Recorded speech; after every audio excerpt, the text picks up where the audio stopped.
سکون سے، امن سے، شانتی سے رہو، ٹھیک ہے، لیکن کسی کا مذہب بھی قبول نہیں کرو. دیکھو ہندو بھی ہیں ہمارے ملک میں، عیسائی بھی ہیں، وہ تو بالکل ہی الگ مذہب ہے نا، وہ تو اللہ رسول کو صاف لفظوں میں انکار کرتے ہیں. تو ہم کہتے ہیں بھائی ٹھیک ہے، تم لکم دینکم ولی دین، تم جاؤ، تمہیں جو سمجھ میں آتا ہے کرو. تو ایسے ہی شیعہ سنی کا جو اختلاف ہے وہ اگر زبان کی حد تک رہے، دلائل کی حد تک رہے تو ٹھیک ہے. لڑائی بڑائی والا معاملہ ہوگا تو معاملہ کیا بنے گا؟ کیچڑ اچھالنا ایک دوسرے پہ. تو میں ایک بات آپ سے کر رہا ہوں کہ آپ اپنے بارے میں یہ فیصلہ کریں کہ آپ کیا ہیں، یا تو ادھر ہو جائیں یا ادھر ہو جائیں. تو اگر آپ شیعہ ہیں ٹھیک ہے، پھر وہ جو کر رہے ہیں وہ ان کا مسلک ہے، آپ کریں وہ. لیکن اگر آپ سنی ہیں تو پھر آدھا سنی آدھا ادھر آدھا ادھر، بیچ کا نہ بنے. میں بھی بیان میں عرض کر رہا تھا نا آخر میں کہ بیچ کا کسی کو بھی پسند، میرا خیال ہے آپ لوگ کو ہوتا ہے، شاید نہیں ہوتا نا کسی کو بھی پسند. قدرت نے کسی کو بیچ کا بنا دیا اللہ کی طرف سے، وہ تو اللہ کی طرف سے آزمائش ہے، لیکن خود سے کبھی بھی بیچ کا بننے کی کوشش مت کرو. تو یا تو ادھر ہو جاؤ یا ادھر ہو جاؤ. اب ہمارے ہاں لوگ کیا کر رہے ہیں، جو سنی ہیں سنی، محرم میں حلیم پکا رہے ہیں، حلیم کھا رہے ہیں، محرم میں سبیلیں لگا کے بیٹھے ہوئے ہیں، سبیلوں سے پانی پی رہے ہیں، محرم میں مرثیے سن رہے ہیں، رکشے والے بھی مرثیے لگا کے، ٹیکسی والے بھی مرثیے لگا کے. بھائی یہ اسلام نہیں ہے، یہ سمجھ رہے ہو؟ جو اس کو اسلام سمجھتا ہے وہ کرے، لیکن ہم سنی مذہب جو ہے وہ اس کی نظر میں یہ اسلام نہیں. نبی صلی اللہ علیہ وسلم نے لعنت فرمائی ہے میت پہ نوحہ کرنے والوں پر، سمجھ رہے ہو؟ آپ نے فرمایا جو گریبان پھاڑے وہ ہم میں سے نہیں ہے. میت پہ چیخنا چلانا، اس کو نبی صلی اللہ علیہ وسلم نے لعنت والا عمل قرار دیا ہے. شہادت پہ چیخنا چلانا کسی کی. حضرت جعفر طیار رضی اللہ تعالیٰ عنہ اہل بیت میں سے تھے، وہ جب شہید ہوئے ہیں جوانی میں، ان کی 4 بیویاں تھیں، بیوہ ہو گئیں. معذرت کے ساتھ یہ میں ٹاپک نہیں لا رہا، جو خود سے آ رہا ہے اسے آنے دو. اب شہید ہی چار بیویاں ہی بیوہ ہوئی تھی، تو میں ان کو آپ کی خوش کرنے کے لیے ایک تو نہیں کر سکتا نا. ان کی 4 بیویاں کیا ہو گئی؟ بیوہ ہو گئی. تو جب ان کے گھر میں اطلاع ملی ہے کہ آپ کے جوان شوہر شہید ہو گئے، تو ان کے رونے کی آوازیں آئی ہیں، چیخنے چلانے کی آوازیں آئیں. آپ صلی اللہ علیہ وسلم کو اتنا غضب آیا، آپ نے فرمایا کہ جاؤ خاک پھینک کر آ جاؤ ان کے منہ میں، اب ان سے کہو کہ اپنی آوازوں کو پس کریں. حضرت جعفر طیار بھی اہل بیت میں سے تھے، نبی کے سگے چچا کے بیٹے تھے. تو اہل بیت کی شہادت پر آپ صلی اللہ علیہ وسلم نے چیخنے چلانے سے، رونے سے منع کیا. اور حضرت جعفر طیار ظلمن شہید ہوئے تھے نا، ظلم ہوا تھا ان کے اوپر.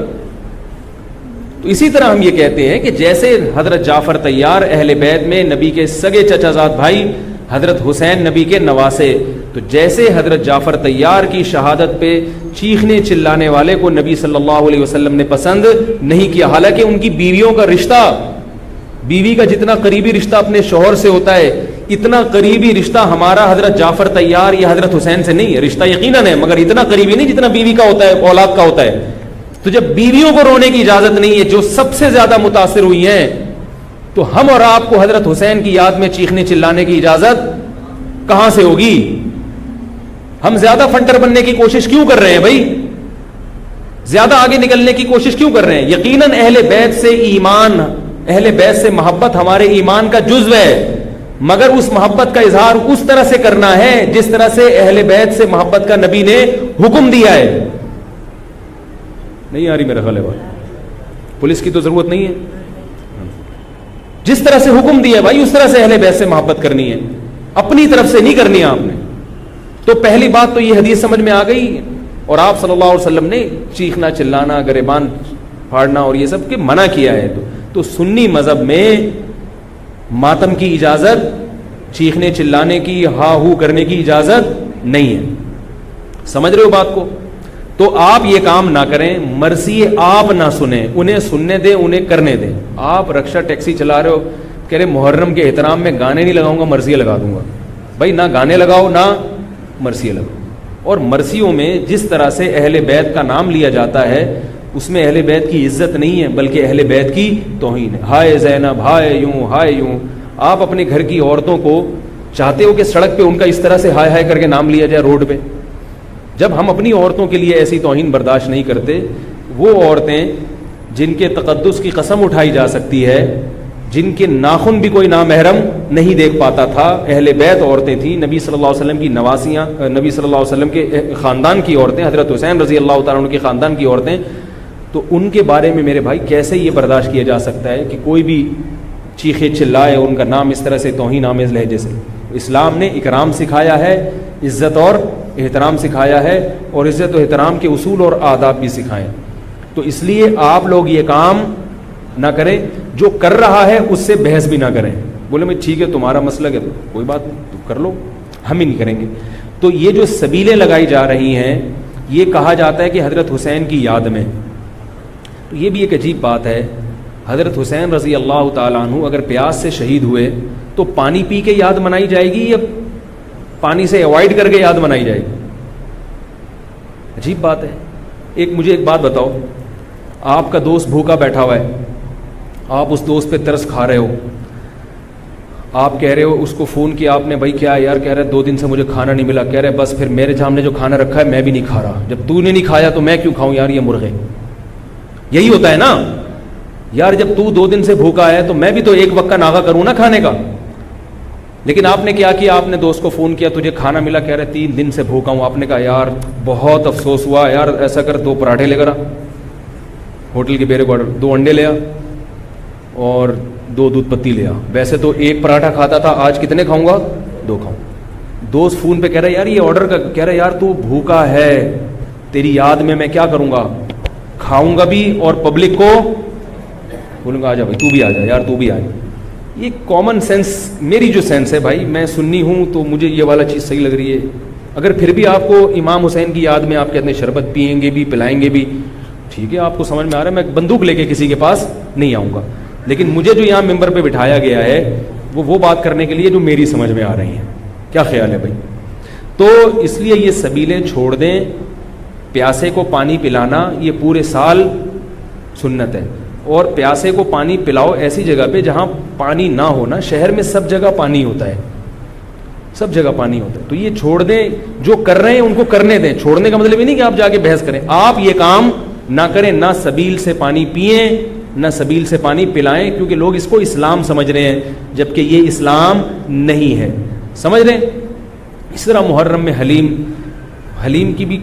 حلیم کا جو فلسفہ بیان کیا جاتا ہے وہ یہ بتایا جاتا ہے کہ حضرت حسین کو کچھ بھی نہیں ملا تھا، کھانے کو کچھ بھی نہیں ملا تھا، تو ہم اب سب چیزوں کا ایک مرغوبہ بنا کے پبلک کو کھلائیں گے، جس سے یہ پتہ چلے گا کہ دیکھو حلیم میں گوشت بھی ہے تو حضرت حسین کو گوشت بھی نہیں ملا، حلیم میں چاول بھی ہے تو چاول بھی نہیں ملے ان کو، حلیم میں دال بھی ہے تو ان کو دال بھی نہیں ملی، حلیم میں جو بھی ہے تو ان کو جو بھی نہیں ملی. تو حلیم ایک ایسی ڈش ہے جس میں اتنی ساری چیزیں آتی ہیں کہ یہ ساری چیزیں ایک جگہ جمع کسی اور ڈش میں نہیں ہوتی. تو سب چیزیں کھلانے کا ہمیں ثواب مل جائے گا. یہ بھی وہی ہے کہ انہیں کچھ بھی نہیں ملا اور آپ ان کی یاد میں سب کچھ کھا بھی رہے ہو اور سب کچھ کھلا بھی رہے ہو حلیم کے نام. تو یہ بھی کامن سینس کی چیزیں نہیں ہیں، اس لیے چھوڑ دو اللہ کا واسطہ. لوگ کیا کہتے ہیں، میں محرم میں حلیم اس نیت سے نہیں پکا رہا، میں تو ویسے ہی پکا رہا ہوں. تو ویسے ہی تو نے سفر میں کیوں نہیں پکایا؟ ویسے ہی آپ ربیع الاول میں کیوں نہیں پکا لیتے؟ ویسے ہی آپ رمضان میں کیوں نہیں پکا لیتے؟ آج ہی ویسے ہی خیال آیا ہے. تو بھائی چھوڑ دو. یہ اسلام خدا کی قسم بدنام ہو رہا ہے دنیا میں. غیر مسلم جب یہ اسلام دیکھے گا اس کو اسلام میں اٹریکشن نظر آئے گی، وہ حلیم کھانے کے لیے مسلمان ہوگا، وہ شب برات کے پٹاخوں کے لیے حلووں کے لیے ہوگا. نبی سے صحابہ نے پوچھا کہ اسلام کیا ہے، تو آپ صلی اللہ علیہ وسلم نے مختلف حدیثوں میں اس کا مختلف جواب دیا ہے. ایک جگہ فرمایا کہ اسلام ہے کلمہ شہادت، صرف ایک خدا ہے ہمارا، اور نماز قائم کرنا، زکوٰۃ ادا کرنا، حج کرنا اور روزے رکھنا. ایک جگہ فرمایا اسلام یہ ہے کہ تم غربا کا خیال کرو، ان تطعم الطعام، لوگوں کو کھانا کھلاؤ. یہ مطلب نہیں حلیم کھلاؤ، کھانے کا مطلب یہ کہ لوگوں کی بنیادی ضرورتیں سارا سال پوری کرو. اس کو سفر میں ضرورت ہے تو محرم کا انتظار مت. جب غریب کو موقع ملے کہ بھی دیکھو محلے پڑوس میں رشتہ داروں میں کوئی غریب ہے اس کا خیال کرو. آپ سمجھ میں نہیں آ رہی میرا خیال ہے. اچھا، تو اسی طرح جو میں نے عرض کیا آپ کو، یہ جو قصے کہانیاں ہیں کربلا سے غیر ضروری واقعات، یہ میں نے بتایا کہ غلط ہوتے ہیں، ان کو بھی نہ سنا کریں آپ. ان کے غلط ہونے کی ایک دلیل تو میں بیان سے پہلے دے چکا ہوں. ایک اور دلیل کہ جو خطیب لوگ چاہے وہ شیعہ ہوں یا بعض سنی، سب میں ہیں ایسے لوگ. تو یہ غلط ہونے کی بڑی دلیل ایک اور یہ بھی ہے کہ اگر یہ قصہ خطیب لوگ جو حقیقی واقعہ ہے وہ بیان کرتے تو ایک ہی قصہ کئی بار انسان سن نہیں پاتا. نہیں آ رہی بات بھائی؟ یہ قصہ اب جیسے میں نے یہ قصہ آج بیان کر دیا، واقعہ بیان کیا، اب میں دوبارہ یہ واقعہ بیان کروں تیسری، آپ بولو گے یار تھک گئے مولوی صاحب، ٹاپک چینج کرو. لیکن آپ دیکھ رہے ہیں کہ جو خطیب لوگ ہیں وہ محرم میں پورا محرم ان کا یہ کربلا کا واقعہ بیان کرتے ہیں، لیکن لوگ تھکتے نہیں ہیں. اس کا مطلب ہر واقعہ اور ہر تقریر دوسری تقریر سے جدا اور منفرد ہوتی ہے، ورنہ پبلک سنے گی نہیں. کتنی مضبوط دلیل دے رہا ہوں آپ کو. اس کا مطلب ہے ہر خطیب کو پبلک کے لیے اس بیان کو اٹریکٹیو بنانے کے لیے اس واقعے میں تھوڑا سا ٹماٹر اور دہی کا تڑکا لگانا پڑا. کبھی وائٹ کڑھائی ہوگی دہی والی، کبھی ٹماٹر والی کڑھائی ہوگی، کبھی گرین کڑھائی ہوگی. تو کڑھائی کا تڑکا چینج ہوگا تو پھر صبح کی کڑھائی دوپہر کھا سکتے ہیں، رات کو بھی کڑھائی کھا سکتے ہیں، ورنہ دوپہر جب آپ نے کڑھائی کھا لی رات کو وہ کڑھائی آپ نہیں کھاؤ گے. انسان ایک دفعہ کھا کے دل بھر جاتا ہے اس. تو یہ خود اس بات کی دلیل ہے خطیب ہر بیان میں کوئی نئی چیز لے کر آ رہا ہے. اس کا مطلب ہے کہ بھائی ایک واقعہ تھا تو وہ ایک ہی دفعہ ہوا ہے نا واقعہ، اس کو ہر دفعہ وہی ہونا چاہیے نا. ہر دفعہ آپ نے اس میں کچھ نئی چیز لایا ہو تو اس کا مطلب ہے کچھ دال میں گڑبڑ ہے. یہ بھی اس بات کی دلیل ہے. اس لیے یہ چیزیں چھوڑ دیں. رہا یہ مسئلہ کہ لوگوں کے گھر سے حلوے آ جاتے ہیں، کھانا آ جاتا ہے، تو بھائی بہتر یہ ہے کہ ان کو محبت کے ساتھ منع کر دیں.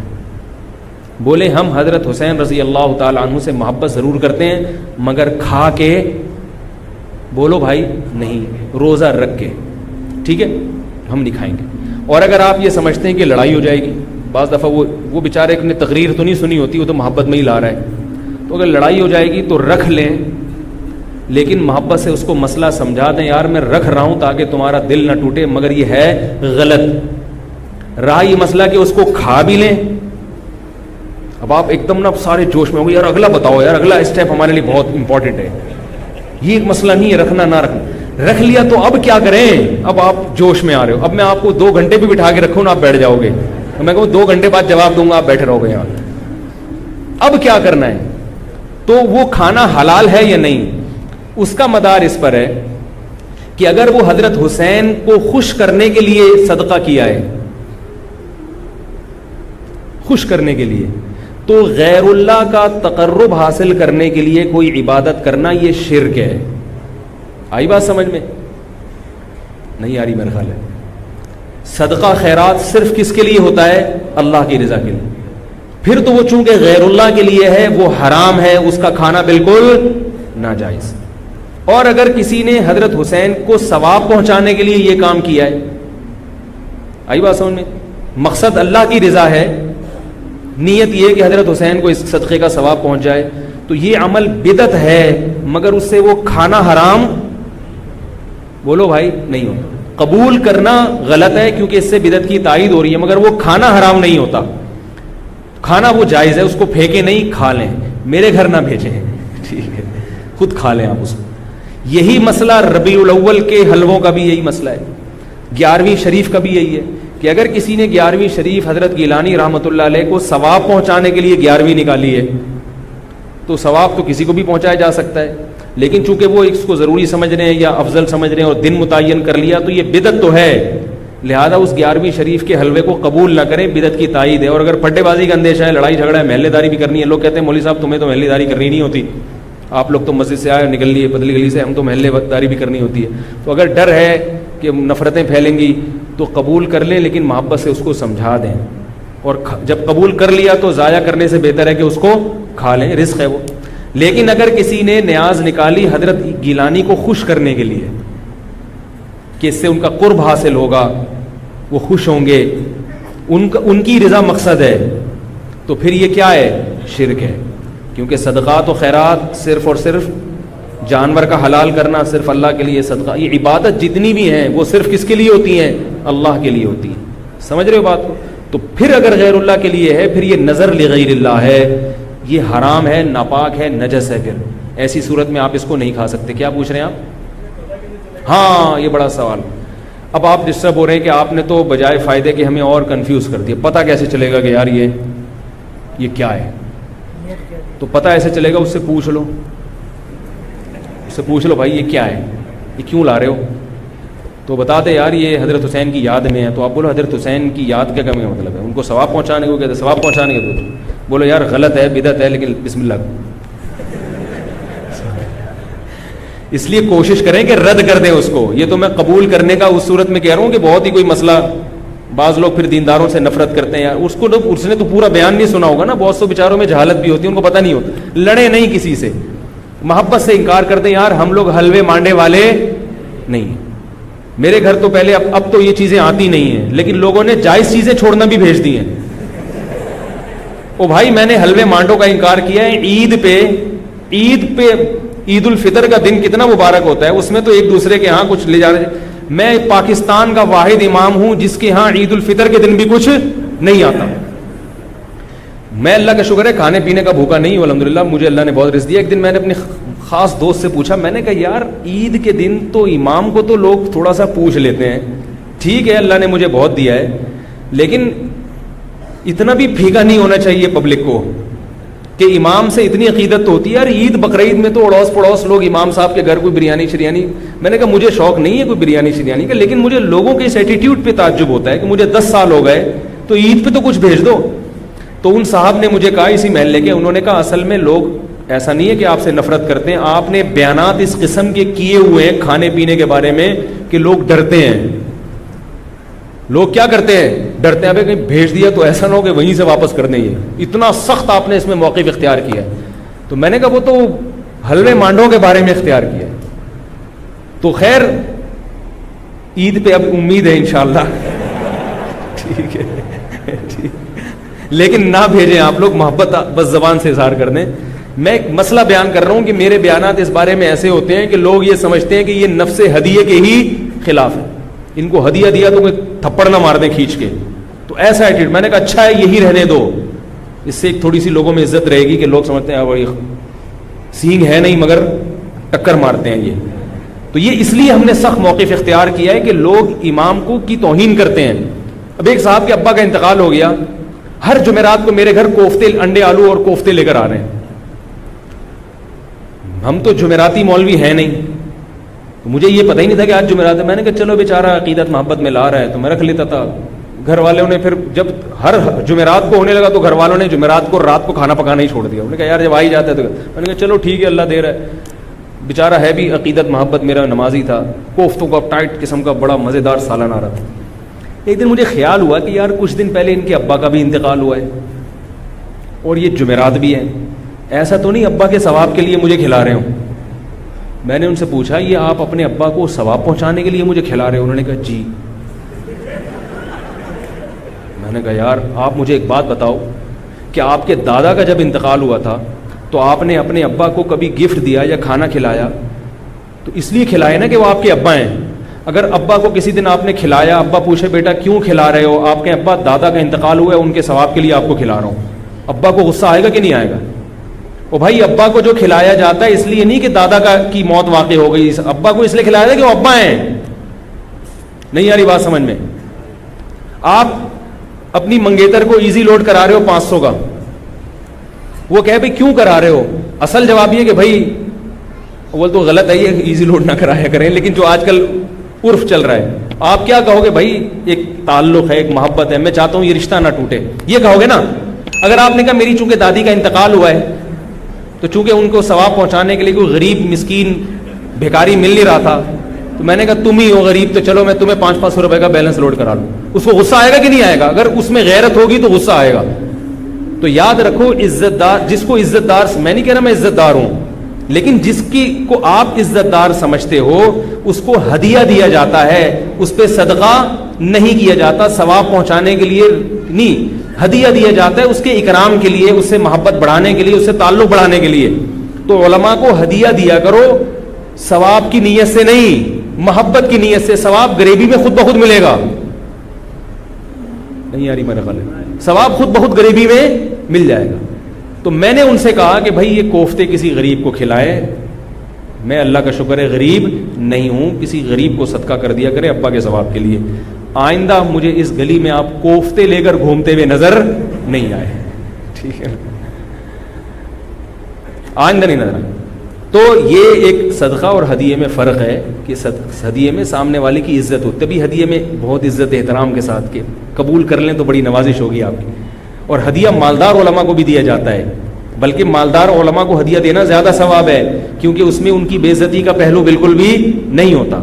ہمارے حضرت فرمایا کرتے تھے مالدار عالم کو ہدیہ دینا زیادہ ثواب ہے, اس لیے کہ اس میں اس کی بے عزتی کا بالکل بھی آپشن نہیں ہے. وہ کبھی بھی آپ اس کو یہ نہیں دکھا سکتے کہ میرے ٹکڑوں پہ پل رہا ہے, وہ کہے گا میرے پاس اللہ کا ہدیہ تم سے زیادہ ہے. تو کہاں سے کہاں بات چلی گئی. تو ایصال ثواب کے لیے کھلانا تو یہ بھی توہین ہے. تو اگر کوئی پیران پیر کی نیاز نکال کے آپ کے گھر میں لا رہا ہے ان کو ثواب پہنچانے کے لیے, تو اس میں آپ کی بے عزتی بھی ہے. اس میں آپ کو یہ ثابت کرایا جا رہا ہے کہ آپ چونکہ محلے میں سب سے غریب ہیں, ان کو ثواب پہنچانے کے لیے مجھے آپ سے زیادہ کوئی مستحق نظر نہیں آیا, میں نے کہا چلو بسم اللہ. تو آپ کہیں بھائی ہم غریب نہیں ہیں, ہم ہدیہ قبول کرتے ہیں, صدقات و خیرات قبول نہیں کرتے. اگر غریب ہوں تو بھی یہ کہہ دیں کہ غریب نہیں ہے. اپنی غربت بیان کرنی ہے تو اللہ کے سامنے بیان کرو نا, پبلک کے سامنے کیوں بیان کرے آپ؟ کیا خیال ہے؟ غریب ہو کے بھی آدمی رہے ایسے جیسے اس سے بڑا, ہمارے حضرت بہت مسکین تھے, غریب تھے 60 سال کی عمر تک, لیکن فرماتے میں رہتا ایسے تھا, پبلک سمجھتی تھی اس محلے میں ان سے زیادہ پیسے والا کوئی ہے ہی. لوگ کہتے ہیں مجھ سے آ کے قرضے مانگتے تھے, ایسی شان کے ساتھ انہوں نے, مولوی تھے, مولوی ایسے ایسے مولوی بھی ہیں مارکیٹ میں, دیکھو آپ, مولوی تھے مگر ایسے رہتے تھے, کہتے ہیں لوگ مجھ سے آ کے قرضے مانگتے تھے. تو اپنے بارے میں فیصلہ کریں کہ ادھر ہیں یا ادھر. اگر سنی ہیں تو مرثی سننا چھوڑ دیں. کربلا کے واقعات جو مستند ہیں وہ علماء کی کتابوں میں پڑھیں, ٹھیک ہے, ایک تاریخی علم ہے, لیکن ہماری شریعت پہلے سے کامل ہے, ہم نے اسی کو فالو کرنا ہے. محرم میں شادی بھی ابھی کیا کریں. محرم میں شادی کے بہت سارے فائدے ہیں. ایک یہ کہ برکت ہوگی انشاءاللہ, محرم کا مہینہ ہے. دوسرا فائدہ یہ کہ بدعت کی, جو لوگ سمجھتے ہیں محرم میں شادی غلط ہے تو بدعت کی مخالفت ہوگی, اس کا الگ سے ثواب ملے گا. تیسرا فائدہ یہ کہ محرم میں شادی ہال سستے ہوتے ہیں, سستے میں شادی ہو جائے گی. کیا خیال ہے؟ تو فائدے ہی فائدے, مزے ہی مزے.